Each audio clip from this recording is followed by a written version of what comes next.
আমি আমার ব্যক্তিগতভাবে বলি, ওনাকে আমার এতই ভালো মনে হয়েছে, কারণ ওনার যে আচরণ, তার সেই ব্যবহার, তার যেইভাবে সে সবার সাথে মিশে, আজকে যেভাবে আমার বাচ্চাদের কোলে নিছে, কোনো এরকম কোনো রাজনৈতিক দলের লোকজনদের আমি এরকম ভাবে করতে দেখি নাই বা আমি পাইও নাই। কারণ ওনার আচরণ অনেক সুন্দর, মানে ওনার ব্যবহারের জন্য উনি একজন নেতা হিসাবে আমাদের মাঝে আসার যোগ্য। যে অহিংসা পরম ধর্ম, অর্থাৎ তার ভিতরে যে অহিংসা পরম ধর্ম, সেটা প্রকাশ পেল কিভাবে উনি কোনো প্রতিহিংসার রাজনীতি করতে চান না। এটা আমার অত্যন্ত ভালো লেগেছে এবং আমি আশা করব ওনার উত্তরোত্তর সমৃদ্ধি।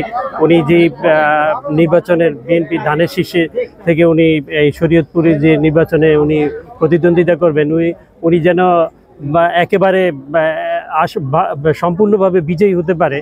সেই জন্য ওনার প্রতি আমার অনেক প্রত্যাশা থাকবে যে উনি আসলে ভালো মাপের একজন নেতা। আমরা সবাই তাকে ভালোবাসবো এবং অল্প সময়ের ভিতরে সে যে এই অনুষ্ঠানের যে কৃতিত্বটা দেখালেন, এটা আসলে আমরা অভিভূত এবং আমি আশা করি উনি সমৃদ্ধি দিন দিন বৃদ্ধি পাবে, এটাই প্রত্যাশা।